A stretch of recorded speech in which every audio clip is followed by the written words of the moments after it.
The Mediterranean is hiding Europe's next great disaster. While Mount Etna erupts spectacularly, for cameras and tourists, the real threat operates in complete darkness, 1,200 meters beneath the sea surface. For the first time in scientific history, instruments have captured the exact moment when volcanic stability transitions to catastrophic instability. Marine geodesy, sound-based underwater monitoring, recorded something that rewrites volcanic physics. During an 8-day period in May 2017, Mount Etna's submerged southeastern flank slipped 4 centimeters toward the Mediterranean abyss. That's more movement than the volcano's summit experiences during major eruptions. The movement accelerated away from the magmatic center, not toward it. The pattern matches every major flank collapse in geological history. Hawaiian volcanoes sent debris fields across the Pacific.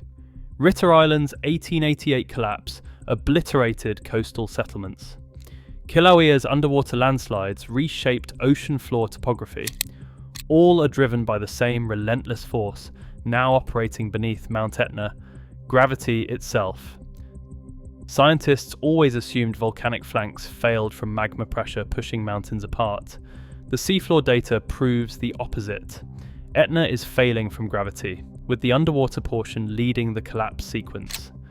Billions of tons of volcanic material are sliding toward a breaking point that could trigger tsunamis across the Mediterranean. Here is the most chilling discovery. The movement is not stopping. It is systematic, measurable, and accelerating. Dr. Marilia Urlaub's team documented a volcanic slope in transition. No longer stable, not yet catastrophically failed, but moving inexorably toward gravitational collapse. When Mount Etna's southeastern flank finally lets go, will Mediterranean coastlines have minutes or seconds to evacuate? Could a collapse generate tsunamis reaching from Sicily to Malta to North Africa and to the Greek islands? And if underwater monitoring is revealing volcanic instability that is invisible to surface observation? Which other coastal giants are already in the early stages of gravitational failure?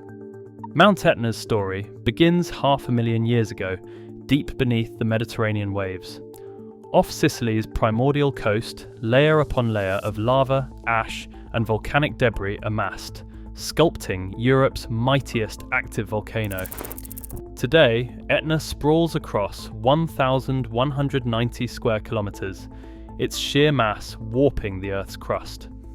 But Etna's tectonic birthplace conceals a fatal flaw. The African and Eurasian plates collide beneath the mountain, forging a fractured foundation ripe for magma's ascent. Those same forces cleave fissures that destabilize the edifice, leaving it teetering atop weak marine sediments, a titan with feet of clay. For 27 centuries, humans chronicled Etna's fiery outbursts. There have been over 60 flank eruptions and innumerable summit explosions since 1600 alone, and activity accelerated in the 20th century. Yet, as the fireworks dazzled above, the true menace lurked unseen below. Italian scientists blanketed Etna's surfaces with sensors, global positioning system stations, seismometers, thermal cameras, and gas detectors. Satellites tracked magma's every twitch. Tourists flocked to the seemingly tame giant. Cities crept up its flanks, farms flourished on its fertile slopes. The volcano appeared conquered, its hazards harnessed. But we were watching the wrong battlefield. As eyes fixated on the skies, the sea conspired with gravity to tear the mountain asunder. Volcanoes swell and settle as they grow, their heft squeezing against gravity's relentless pull. A few millimeters outward each year, the sluggish crawl of a geological glutton digesting its own weight. Nothing to lose sleep over. Or so we thought. For decades, volcanologists blamed flank movement on magma's outward shove. Molten rock oozes up, the mountain inflates, slopes bulge, pressure eases through eruption, lather, rinse, repeat. A tidy model that explained most volcanoes most of the time. But we couldn't see where rock met ocean. Until recently, every sensor fixated on the parts of volcanoes that poke above the waves. Surface instruments gamely tracked Etna's flanks while beneath the whitecaps, an unseen disaster gathered force. Enter Dr. Marilia Urlaub and her underwater ears. Marine geodesy, the science of listening to the seafloor's whispers, exposed Etna's hidden rot. Magmatic shoves ripple outward from volcanic hearts, the peak movement near the chambers of molten menace. But Urlaub's sonic probes picked up the exact opposite, a mountain slipping fastest at its submerged fringes and easing toward motionless near the center. Suddenly, every catastrophic collapse in Earth's history snapped into chilling focus. Monstrous landslides in Hawaii, some dislodging 5,000 cubic kilometers of island into the Pacific's maw. Ritter Island's 1888 implosion hurled 5 cubic kilometers of rock into the sea. Its resultant tsunamis scourged shores from New Guinea to Germany. Kilauea has been steadily rearranging the Pacific floor, one gravitational failure at a time. But Etna's neighborhood is disturbingly different. There is no uninhabited ocean to harmlessly swallow a mountain's mortal belch. Instead, the coasts of Italy, Malta, Greece and North Africa, some of the planet's most densely populated seaboards, lie blissfully unaware that a Titan's seaward stumble could drown millions in minutes. When Etna's underwater flank sloughs off in earnest, eastern Sicily will bear the brunt. Catania, home to 300,000 souls, sits unknowingly in the bullseye of the mountain's crosshairs.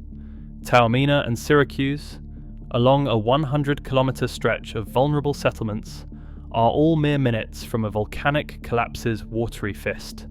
No existing alarms can squawk swiftly enough to outrun a landslide tsunami. But this is no provincial problem. Zoom out and the dominoes stretch to Europe's very doorstep. Malta, 45 minutes to impact. Greece and southern Italy, 1 to 2 hours to inundation. Sure, the waves weaken with distance, but weaker is cold comfort when a 10-meter wall of water is redecorating your coastline. Ports, refineries and roads are all woefully unprepared for a volcanic sucker punch from across the pond. The arteries of the modern Mediterranean are clogged with economic plaque, just waiting for Etna's seaborne scalpel to slice them open. A third of the world's maritime commerce traverses these waters. The Suez Canal's jugular vein pulses perilously close. Internet cables snaking across the seabed carry the lifeblood of Europe's digital economy. All it takes is one geologic spasm to unplug 3 continents. Etna itself is a linchpin of Sicily's lucrative tourism trade. 15 million annual visitors can't get enough of the smouldering starlet, blissfully unaware that the island's cash cow is plotting watery regicide. Even a modest collapse could shutter airports, torpedo hotels, and actuarially erase the entire industry overnight. The resulting economic crater could swallow Sicily whole. But the scariest part, we are flying utterly blind to this submerged sword of Damocles. The tools that tipped us off to Etna's aquatic instability are still scandalously scarce. If other coastal volcanoes are skidding seaward unseen, we simply would not know until megatsunamis scour hemispheres clean. Canary Islands, Azores, Caribbean, Pacific atolls. The roll call of possibly wobbly candidates reads like a holidaymaker's bucket list, blissfully unaware that the magma-powered mountains underfoot are anything but terra firma. And let us not forget climate change gleefully greasing the skids. Rising seas ratchet up the hydrostatic vice on volcanic rubble piles. Intensifying storms jackhammer shaky slopes. Pounding rains pump pore pressure into every cranny. Bit by bit, the heat tweaks the odds in gravity's favour. Today, a pall of dread hangs over Etna's every shudder.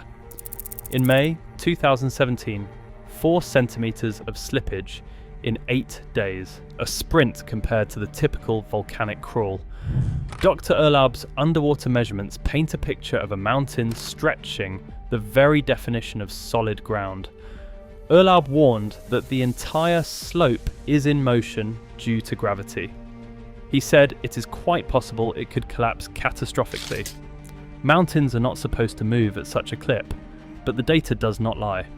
Etna is flirting with a deadly cliff of no return.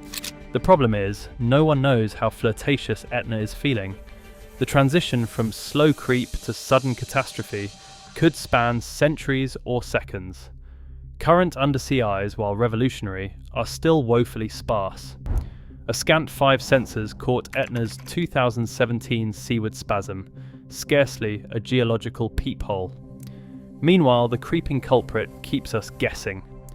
Another 4 centimeters this decade, this year, this afternoon, we simply do not know.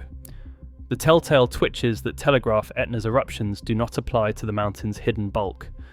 The next time you hear about the volcano, it may not be lava making headlines, but a hydrogeological hammer blow. And let us not mince words. When Etna goes under, it will not be pretty. Dr. Urlaub is clear, there is a hazard. We just have to keep an eye on Etna's flank and how it is moving. Across the Mediterranean, other volcanic slopes are no doubt mobilizing in lockstep, gravity's slow dance with cataclysm. We are not powerless. Sonar-studded seabeds could track Etna's every subaquatic spasm. Engineers could devise tsunami tripwires tailored to volcanoes' deadly quirks. Supercomputers could wargame every possible doomsday domino. But first, we have to pry our gaze from the fireworks and face the real threat.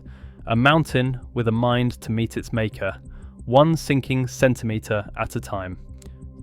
Subscribe to Earth Attacks to discover the hidden seismic threats poised to blindside us. When titans fall beneath the waves, the sea neither forgives nor forgets, and retribution rolls swiftly shoreward.